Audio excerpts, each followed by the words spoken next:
The old man stopped by today. He woke up out of his coma. He's looking a little raggedy. He doesn't look as good as he used to. He's lost some weight. He's getting a little older there. The pound where we got him named him Casanova. But if you look at him, get him to look up a little. He was always Sylvester, Tweety Bird and Sylvester. Your paw got stuck in my sweater, Casanova. Get down. All right, so here we are, book 16, right? Portrait in Death. Eve Dallas is a lieutenant in the New York City Police and Security Department. Roarke is her husband. Nadine is a reporter with Channel 75. Peabody is her work partner or assistant right now, but later will be partner. McNabb is Peabody's significant other, and he works in EDD. Roarke is Eve's husband. Somerset is their major domo, and Rourke's temporary sort of kind of father figure. Mavis is her best friend. Feeney is her mentor. Feeney is her mentor. Whitney is her boss. Mira is the company shrink. Leonardo is Mavis's significant other right now. I think that Louise D'Amato works at a clinic. She's a doctor. She's also working for Roarke at Duckus, his clinic that he's building. She will also help him out in the future at a school he will build. That's a little bit of a spoiler alert. Now, this is the D. Louise book series. I'm Christina, K-R-I-S-T-I-N-A. This is where we read books, talk about books, no special effects, no demons, none of that fancy man stuff going on here. And, just trying to get this thing closer. I read this series in 2023, and I reviewed them all. And when I remember, I'll put the link to the previous video. But they're my go-to security books. They're my when I need something to read, comfort books. These are my comfort books, and I was like, I need to read these again. So, starting Christmas 2025, going through all of 2026, every Saturday, we're going to go through my Eve Dallas. And I won't spoil the plot line, although I might a little bit.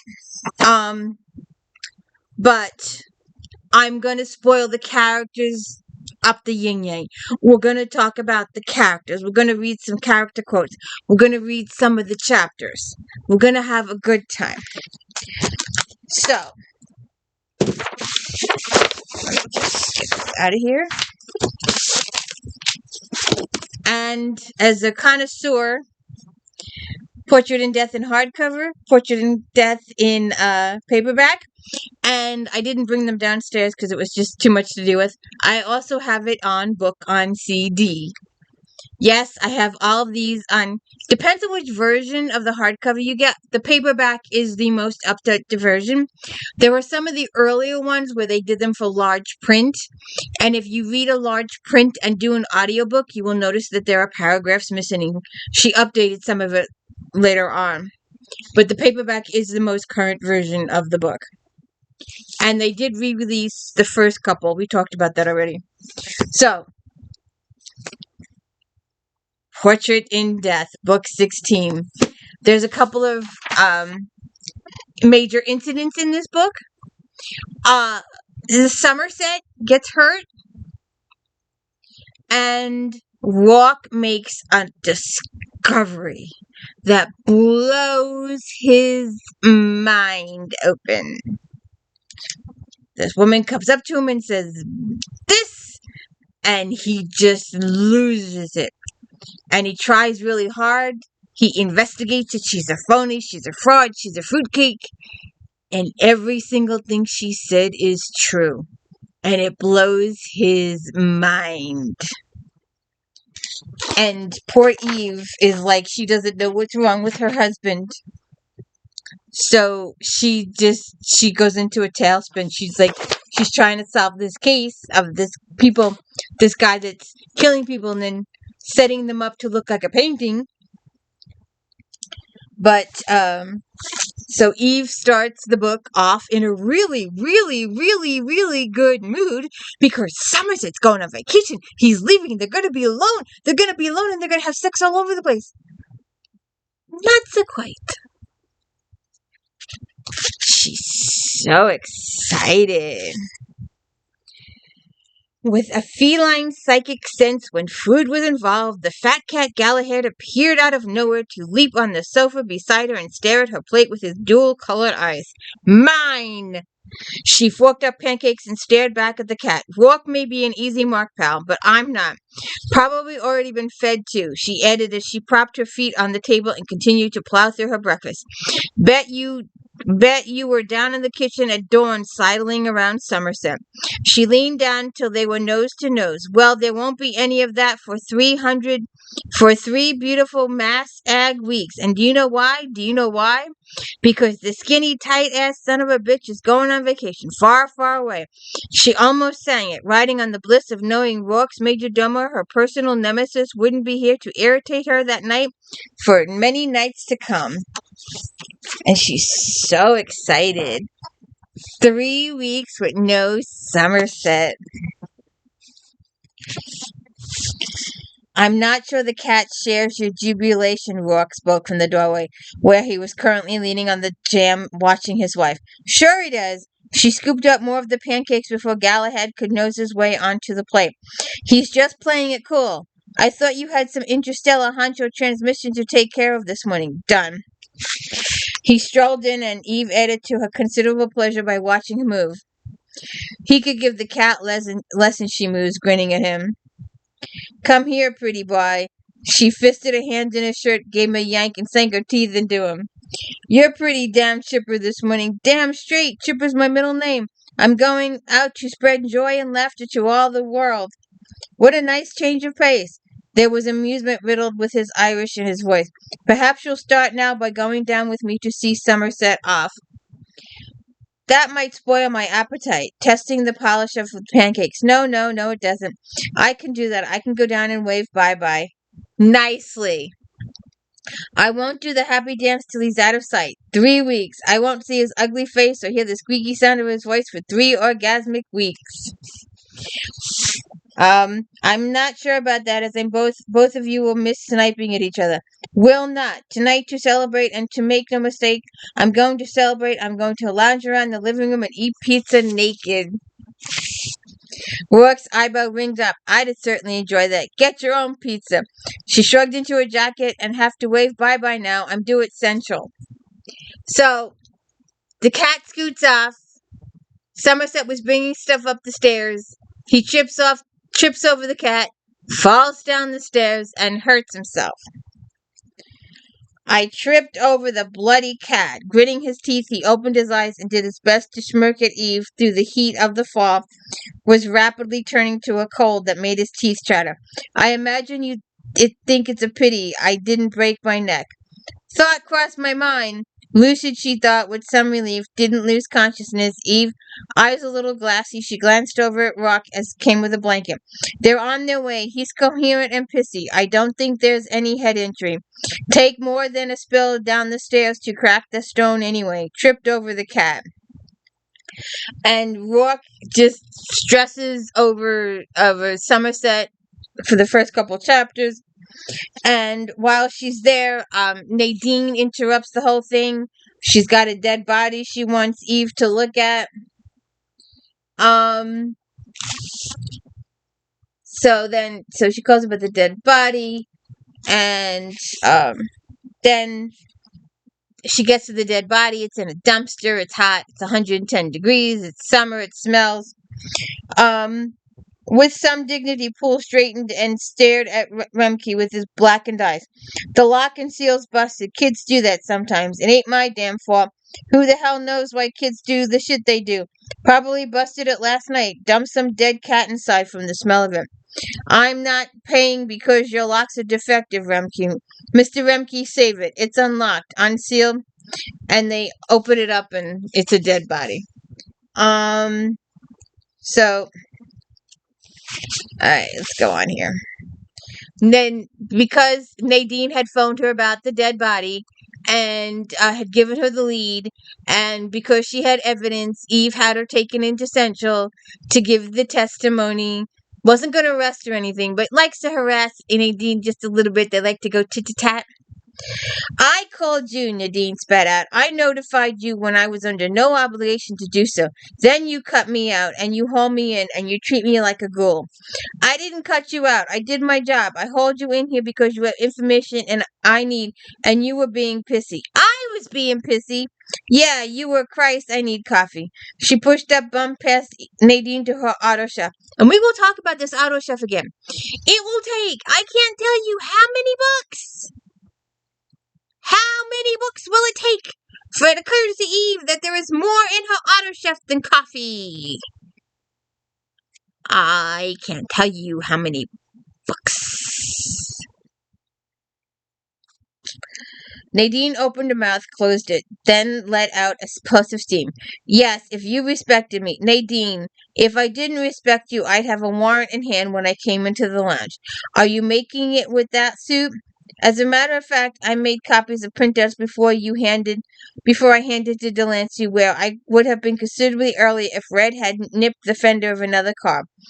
And so they talk it over. Alright, so then she talks to Roarke. Then it was Rourke's face on screen. Though he too smiled, she could see he was distracted. Lieutenant, you just caught me. Sorry I didn't call in earlier. I haven't had much breathing room. He's doing okay? It's a bad break and he's irritable. The shoulder and knee and assorted bumps and bruises complicated. He took a hard fall. Yeah, look, I'm really sorry. They'll keep him till tomorrow. If he's recovered enough to be released, I'm bringing him home. He won't be able to get around on his own initially, so he'll need care. I'll arrange it. Should I, do something? Such as? Well, I don't know. What am I supposed to do? I don't know. Shook me up considerably. I tend to overreact when someone I care for is injured, or so I'm told. He's also annoyed with me for dumping him in the hospital, as he called it, as you are under similar circumstances. Eve hates the health center. Oh, and I guess we really didn't talk about, I guess it's really not pertinent to this book about Eve's social inclinations. But I usually talk about that before the book, but that really doesn't come up in this book much. He'll get over it. She wanted to touch and brush those lines of worry that were haunting his eyes. I mostly do. He's been the only constant in my life until you. Scared me brainless to see him hurt that way. He's too mean to stay down for long. I've got to go. I don't know when I'll be home. That makes two of us. Thanks for calling. Then they talk to Peabody and get on with the case. And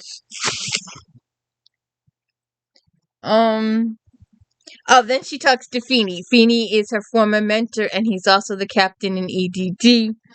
And this is just cute. Dallas, Captain Feeney's hangdog face slid onto the screen. Noting the crumbs at the corner of his mouth, she leaned closer to the link. You got Danishes up there? Not anymore. He wiped the back of his hand over his mouth. Not anymore. How come EDD always rates pastry and stuff? Murder cops need sugar substitutes the same as the rest. We are the elite. What can I say? We finished with Nadine's link. And nothing that's going to help much. So they did that. I just like that little exchange between Feeney and Eve.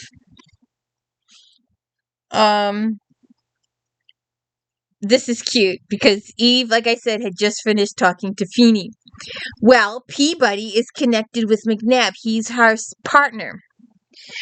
Eve pushed through the crowd on the elevator and studied her aide's face.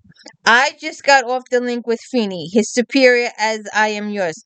So why isn't my aide and his detective are chatting about the information in my investigation? It just happened to come up between kissy noises. She smiled pleased when Eve's eye twitched and sexual innuendos.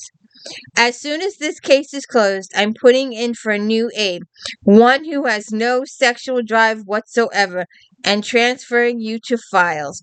Aw, Now that you've hurt my feelings, I'm not inclined to share my sandwich. Eve held out for 10 seconds. What kind is it? Mine. It was also some sort of fake ham drowned in fake mayo. Eve was forced to shift to auto on the trip, then grabbed Peabody's tube of orangeades to try to wash down the 2 bites she scrunched. How do you drink this stuff? I happen to think it's refreshing and find it goes very well with shortbread cookies I have for dessert. She took the tiny package out of her bag and made a production out of opening. Give me a goddamn cookie or I'll hurt you. You know I can. My fear is almost as great as my love for you, Lieutenant. Eve found a slot on the second level curbside and zipped up the ramp at a speed and angle that had Peabody's lunch lurching dangerously in her belly. Delicately, Eve brushed cookies off her shirt. Smart asses always pay. You never do, Peabody said. Um,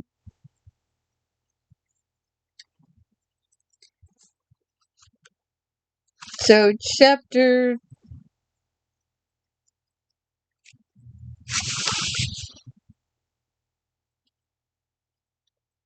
Oh, she talks to Roarke again.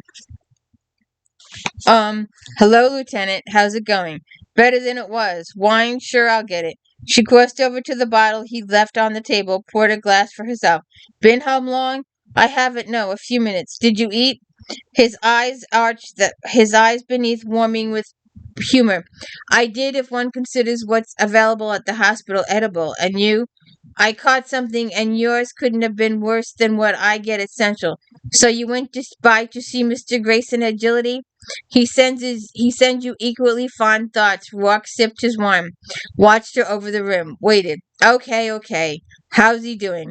Well, enough for someone who fell down a flight of stairs this morning, which he wouldn't have done if he'd used the flaming elevator.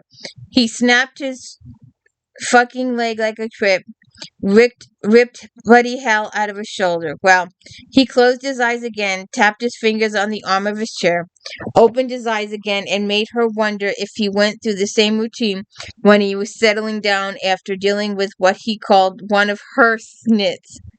Well, they've got the leg in a cast and a brace, and tell me it'll fuse like new, a clean break. The shoulder's likely to trouble him longer. He's 68. I couldn't remember that this morning. You think he'd use the elevator when he's got an armload of something or other.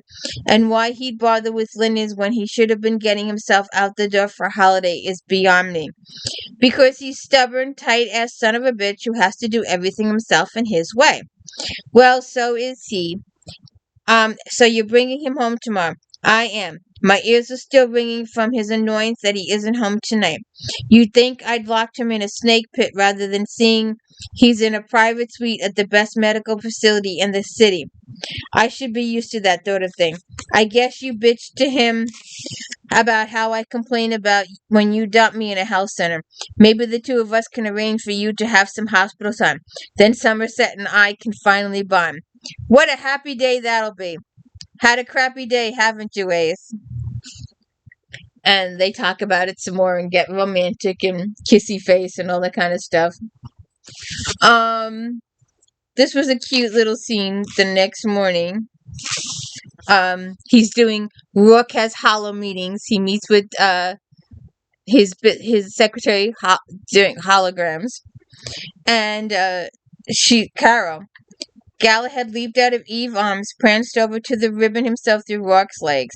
The admin's entirely perfect suit, the beautifully cuffed white hair, had Eve realizing she was standing there in sloppy gray sweats she slept in. Early start for you today. Not if you're in Frankfurt. She glanced down, laughed as the cat sidled over to sniff at her image and poked his head through her calf. So this is the culprit. A big one, aren't you? He eats like a draft horse, Rourke said. I'm grateful, Carol, for you coming in at such an ungodly hour. I stopped noticing the time working for you years ago. I'll take care of Tibbins, give him my best. Give Somerset my best. I will. Have a good day, Lieutenant. Yeah, bye. Does she ever look messed up? Hair out of place? Coffee stain on the jacket? Not that I recall.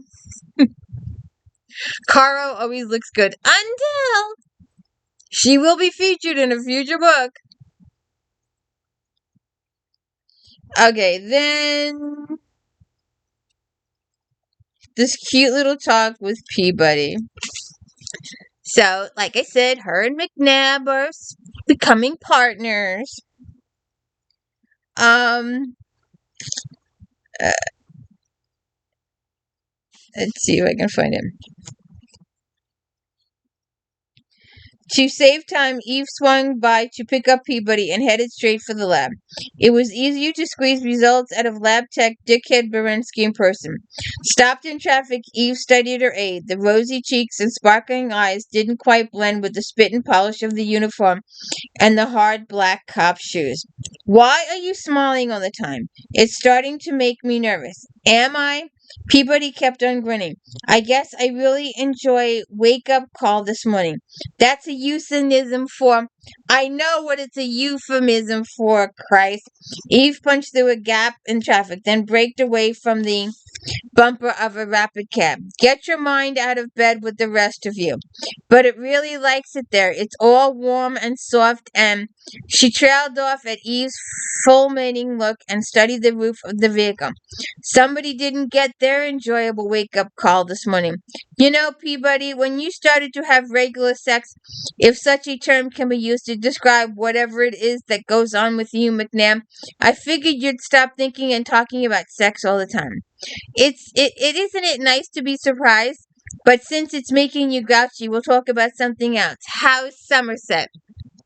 I'm not grouchy, Eve muttered. All men who hang out in the park and shake their fists at small children are grouchy. Somerset's all right. Well enough to give Roarke a shitload of grief about being in the hospital in the first place. Well, Roarke should be used to that. Eve sucked in air through her nose. The very next person who says that is going to know my wrath. I'm on a first-name basis with your wrath, sir. I guess this isn't the best time to tell you that McNabb and I are thinking of cohabitating. Oh, good God, my eye. Not while I'm driving. We're going to start to look for a place because both of our apartments are too small. Peabody spoke in a rush, wanting to get it all out before her lieutenant implored him. So I was wondering, after things calm down at your place, maybe you could ask Roarke if he has any units available downtown. Anything within, say, 10-block radius of Central would be great. My ears are ringing. I can't hear you because this strange ringing in my ears. Dallas, Peabody said pitifully. Don't look at me like that. I hate when you look at me like that. Like a damn cocker spaniel. I'll ask. Just don't, in the name of all that's holy, talk about it anymore. Thank you, sir. Eve, this doesn't do good with that kind of talk.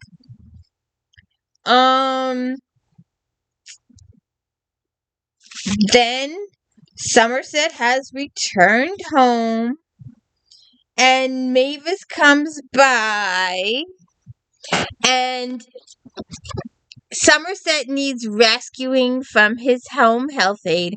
She is driving him bonkers 6 ways to Sunday, and she's not giving a budge. So Mavis is in town. Lieutenant, is there something you need? Dallas! Mavis gave a shout of greeting and threw her arms up. Come on in and enjoy the party.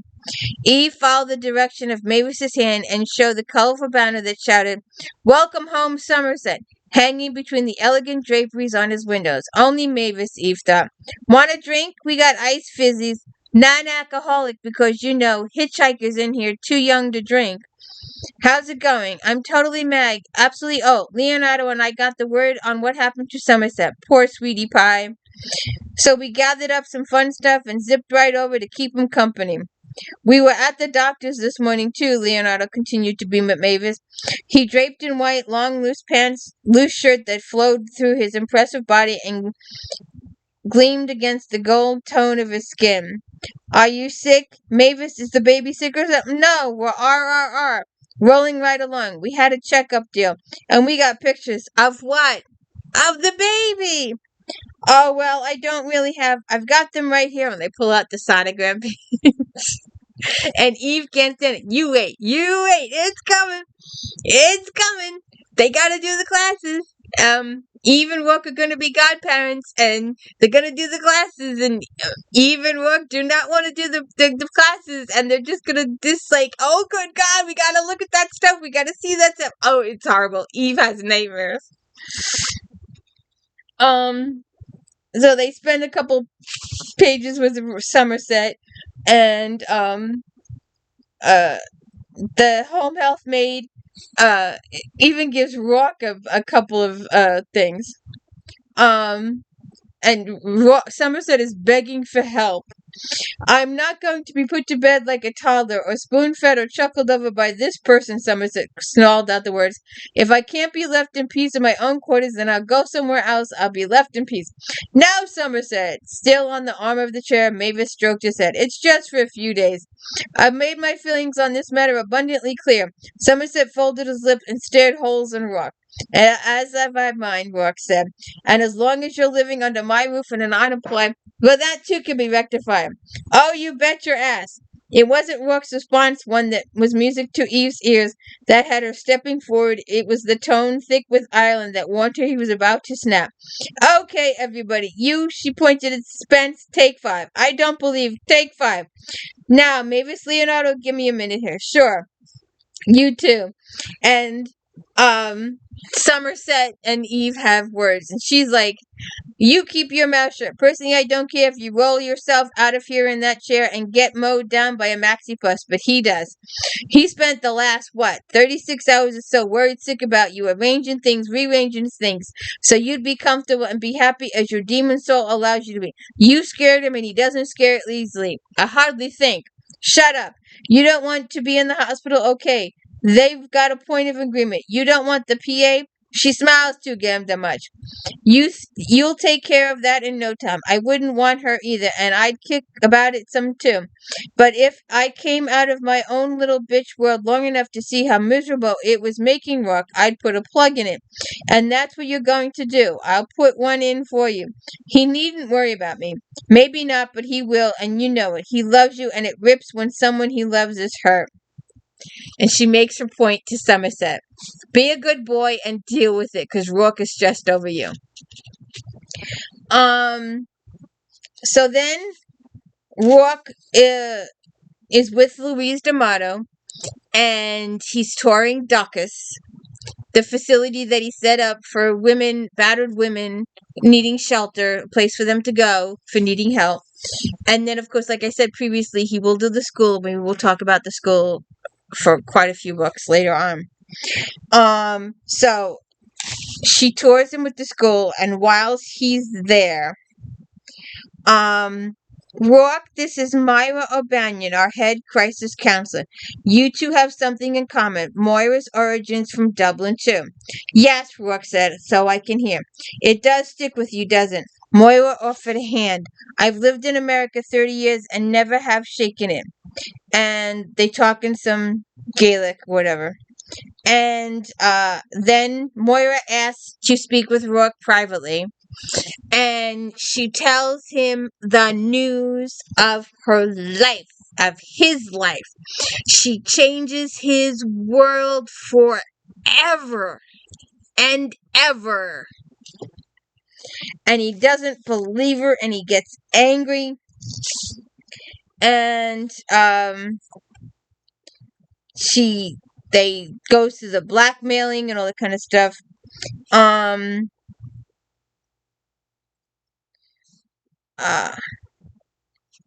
She brings up his mother. What do you know of her? You were a baby, a bit older when she walked. Walked my ass. Siobhan wouldn't have left you if there had been a knife at her throat. Her name was Meg, and she dusted her hands at me before my 6th birthday. What's your game? Her name was Siobhan Brodie. Whatever the bastard told you, she was 18 when she came to Dublin from Clare, looking for the adventure and excitement of the city. Well, the poor thing got more than her share. Bloody hell, sit down for 5 minutes. She ran the cold bottle over her brow. I don't know this would be so hard. I always thought you knew, and after this place was sure of it. Though the fact you built it, but my opinion of you entirely changed. I figured you for another Patrick Roarke. A good act, he thought. The sudden distress and weariness of tone. come. What do you think? What you figure means nothing to me, nor does he or she. Does it matter to you that I know as for sure I'm standing here that Patrick Roarke murdered your mother? But he never flinched. She laughed. Dead was the only way she'd ever left you. She loved you with every beat of her heart. Her angel, she called you. Her angel. And when she did, she sang it all along. Your time's moving quickly, Miss O'Banion, and you're not selling anything I'm buying. So you can be hard too. She nodded, picked up the bottle, and sipped as if she needed something to do with her hands. Well, I expected you can be and have been. I'm not selling anything. I'm here telling you. Patrick Roarke killed Siobhan Brody. It can't be proved. Why should the cops have listened to me if I had the courage to go to them? He'd had the cops in his pocket back then, and enough of the scum he ran with would have sworn to it when he said she'd run off, but it was a lie. That he killed is no news to me, and he had a pocket to cops to cover his murdering ass isn't a bulletin either. If you're toying with blackmailing me for his sins, oh bloody hell, money doesn't drive every train, most of them. She was your mother. Why should I believe you? Because it's true, and I have nothing to gain by telling you, not even, I'm afraid, a lightening of my conscience. I did everything wrong, you see, with all good intentions. I handled it because I thought it was so wise, and because I cared about it, and I got wrapped up in it all. The night she called the crisis line, I told her where she could go. I soothed and listened. I told her what she could do, just as I was trained, just as I had done too many times before. But she was hysterical and terrified. I could hear the baby crying. So I broke the rules and went to get her myself. I might believe you went to get someone, but you're mistaken if you think she was connected with me. And she tells her about how his mother held him and loved him and cared him and all that kind of stuff. She worked in a pub when she first came to Dublin. She was a pretty little thing, fresh with it. That's where he found her. Her only 18 and innocent, naive, wanting romance and adventure. He was a handsome man and it said charming when he wanted to be. She fell in love. And when she came up pregnant, he said he'd marry her by and by. She said she told her family she was married as she was ashamed to tell them the truth of it. That she was married and happy and all well, and she'd come home for a visit when she could. Foolish girl. Well, she had the baby, and he was pleased it was a boy, and still said by and by for marriage. She pushed for it as she wanted her child to have a true father. And that's when he began to beat her or knock her about. And she does give Rourke a picture of Siobhan holding him as an infant. I have proof of nothing. I'm telling you what I know, and what you do with it is your business. Maybe you're hard as him after all, but I'll finish it out. She stayed a week at the shelter. I saw her both every day. I decided she was my mission. God help us both. I lectured her and used my fine education on her. She had family back in Clare, parents, 2 brothers, a sister, a twin, she told me. I convinced her to write to him, for she refused to call. She said she wouldn't bear the shame of speaking it out loud, so I pressured her to write, to tell the family she was coming home and bringing her son. I posted the letter myself. And she was dead before they got the letter. So, he doesn't know what to do. He gets a little angry. He goes home. He breaks out the computers. He investigates and investigates and investigates and investigates, and he can't find any holes in her story. And he discovers everything she said is true. His birth date is different than the one he knew. It just rocks his world. He locks himself in his office. Eve is he's not talking to Eve. He's being rude to Eve. Eve is like, what's going on?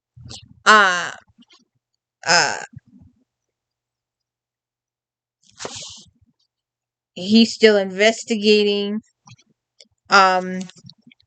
First he ordered a deep-level batch on Myra O'Banion. He would know her better than she knew herself before he was done. The first level was basic: her date and place of birth, her parents and siblings, her husband and children, her work record, blah, blah, blah, blah, blah. Run Siobhan Brody, born County Clare, Ireland, 2020 2003, 2006. Working, subject is purported to be one of twins. Working, 4 females born during that time period under the same name who were one of twins.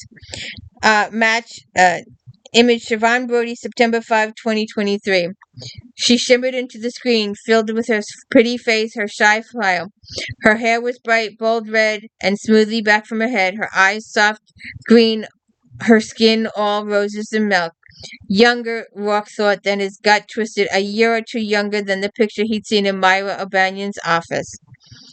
And he investigates more, gets more information on her, and Eve gets home from work and tries to talk to Roarke. He's not responding. He starts a fight with her a little bit. He needs time to figure this stuff out. And they will go through this every so often. They will go through this stuff where, like, Eve was having the nightmares about her childhood and she wanted to deal with it herself, and Roarke forced her to open up to him and to get help from him and from Mira. And now he's going through this thing and he's keeping it to himself and not asking anybody for help. And Eve doesn't know what's going on. She's always thinking her marriage is in trouble when her marriage is fine. This happens a few times during the next 20 bucks. She went to work, or tried, starting by running all the names from the case, blah, blah, blah, blah, blah. And she worried about Roarke. At midnight, she walked into the bedroom, found it empty. The computer told her he was where she left him. He was still there when she climbed into bed alone at 1 a.m. And she woke up in the morning, and he hadn't come to bed, and she's still worrying about their marriage, and blah, blah, blah, blah, blah. So then Nadine gets another note. We do some more case stuff, plot stuff.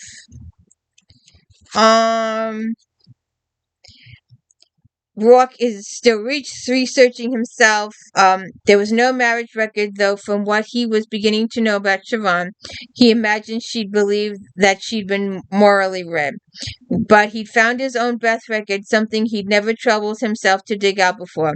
It had been buried well and deep. He supposed the old man had done so to cover himself for one reason or another. But if you keep shoveling, if you have plenty of time and good reason, the man could find anything in the vast grave of data. He was a fool younger than he believed. Wasn't that a fine kick in the head? He decided as he livened up the coffee with a shot of whiskey. Siobhan Margaret Mary Brady was clearly listed as the mother, and Patrick Michael Roarke as his father. So then Nadine comes to visit Eve in the office. I always just like the little repartee. They go back and forth about the killer using Nadine to get his story out. Let's see what else here. Then Eve talks to Mavis.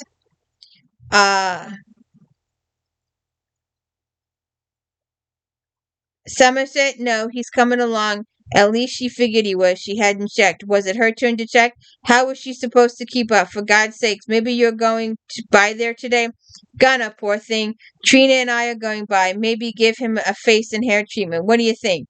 The grin spread. Maybe it was a little evil, but the image of Somerset caught in Trina's enchantment web was so beautiful it almost brought a tear to her eye. Great, great, great. Just what he needs. You okay? Something's up? I can tell. It's nothing. I'm awake. Tell me. I don't know. It's probably stupid. I'm probably stupid. Something's wrong with Roarke. He won't talk about it. He shut me out, Mavis. Blasted at me out of the clear blue, then shut me out big time. He didn't come to bed, and when he talked to me, they talk about it, Eve.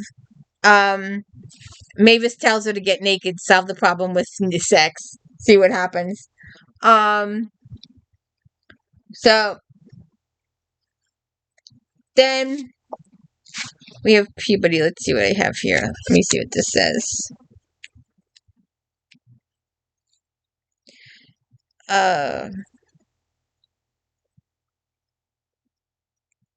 Yeah, that's just interacting with the plot line. Okay. Now, I said this before. It's going to take many books, many books, for Eve to realize that her auto chef has more than coffee. It's going to drive the rest of us crazy because the rest of us know it. She worked through the change of shift, hearing the rise and fall through her open door. She ate at her desk with a lousy sandwich down with superior coffee. Oh, I missed it. I was gonna read. Get me something from vending, will you? I don't have any credits on me, and those damn machines won't take my code anymore. It's because you kicked them. Just get me the sandwich. Dallas, you were off shift 5 minutes ago. Don't make me come out there. She was talking to Peabody. Alright, so like I said, she needs to learn that her auto chef has more than coffee in it. So then Eve talks to Mira about Roarke going on. And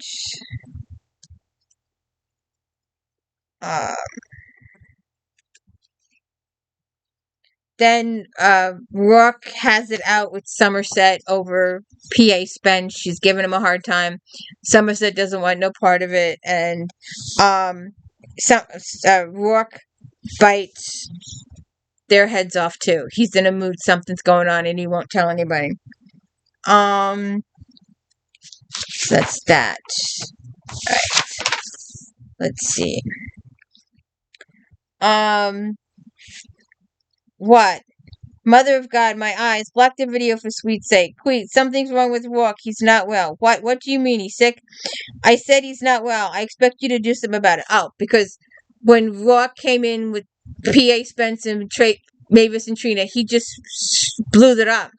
And Somerset contacts Eve and says, you've got to do something. There's something wrong with Roarke. And she knows there's something wrong with Roarke. He hasn't talked to her for 2 days. So that was more about the case. We have a little thing with True Heart. Let me see what this is. Let me see.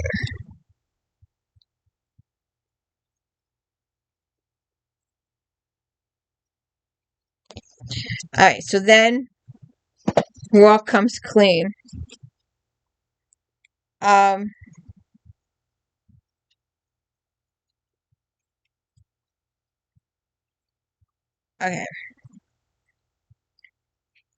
I'm trying to figure out what to let's see. Wait.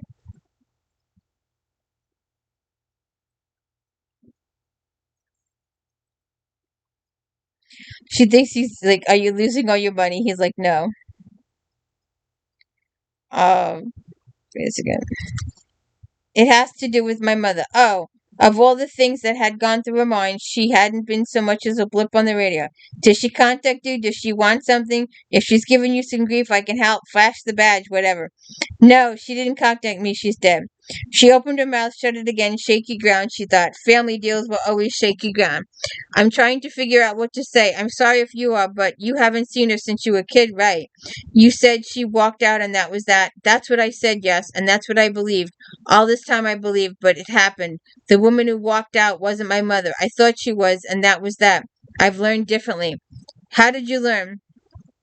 I met a woman at the shelter, a counselor there. She's from Dublin, and she told me a story I didn't believe at first. Didn't want to believe. About a young girl who tried to help a young girl and her child. You? Me.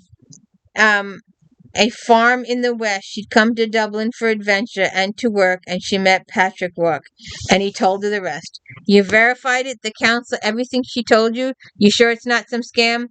This girl who was my mother, tried to give me a family, to do what was right. She loved him, I imagine, and was afraid of him. He had a way of making women love and fear him, but she loved him, Eve. I could see it in this picture of us. She never left me. He killed her. Another thing he was good at was destroying beauty and innocence. He killed her and brought Meg back. They were married. I found those records. Married before he met and ruined my mother. But there were no children. Maybe Meg couldn't give him a son, so he cast her out. Or she had enough of his whoring and shaming and left him. Hardly matters why. A girl like Siobhan Brodie would have appealed to him, so young and malleable, so ripe for plucking. And when she had me, he'd have little use for a young girl like her, nagging him to marry her and make a proper family. She was with him for what, under 2 years? But wouldn't have someone told you about Meg? Wouldn't someone have told her he was already married? If they did, he'd have lied his way around it. He had a quick and clever tongue and was always ready with a credible lie. Or you have a girl, not even 20, gone over this guy and pregnant by him, and maybe a little afraid of him. Could be she just didn't hear what people said. True enough. Meg was more his match, if you understand me, hard with a liking for drink and fast pound.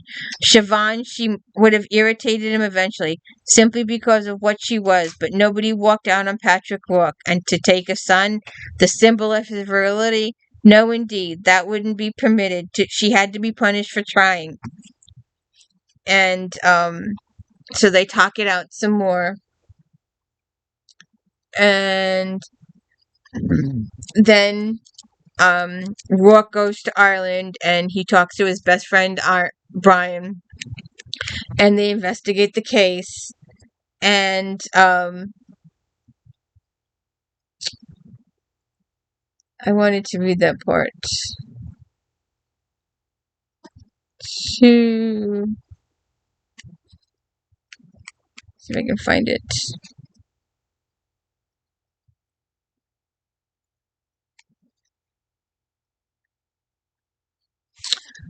Shoot.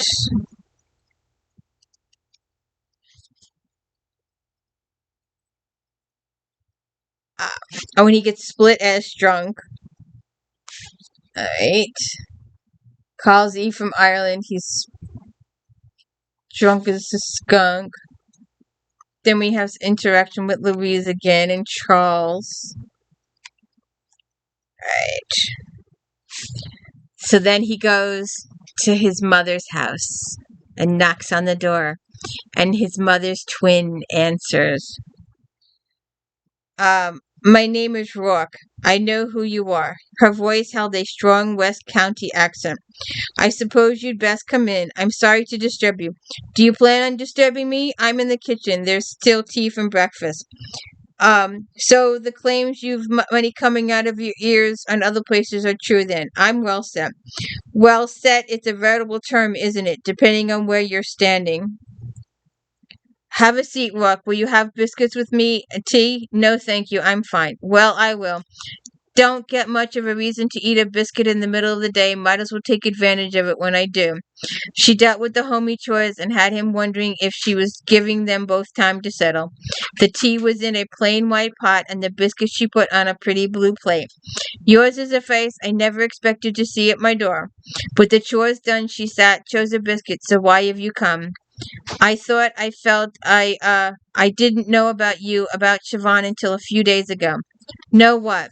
That she existed. I'd been told I believed my mother, the woman I thought was my mother, had left me when I was a child. Did you? Ma'am, I'm Sinead Langdon. Miss Langdon, until a few days ago, I never heard the name Siobhan Brodie.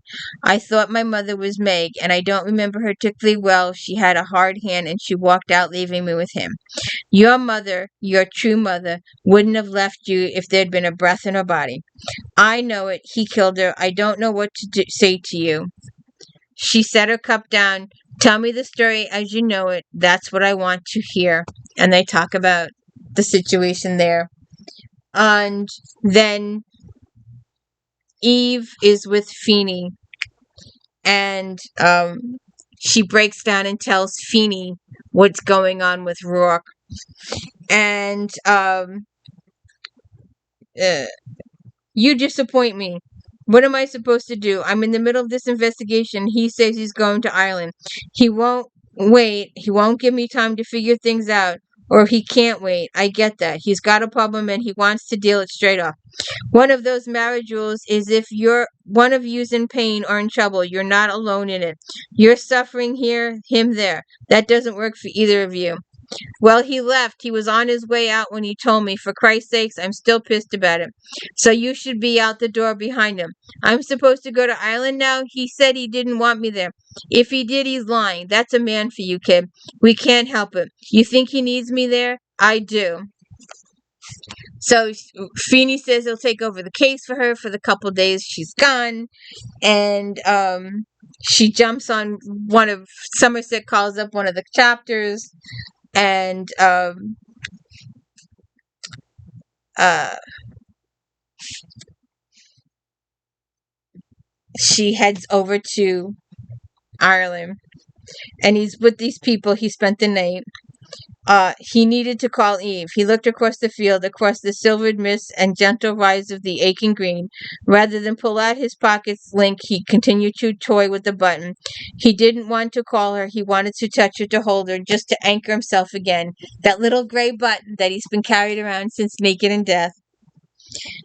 And and real, he heard the muscular hum, recognized it for what it was an instant before the jet copter broke through the mist like a great bird that breaks through a thin air net, and he recognized it as one of his own, and it skimmed over the field, startling cows and causing his uncle, cousins, they were all a blur of faces and names to him yet, to stop the tractor and lean out to watch the flight.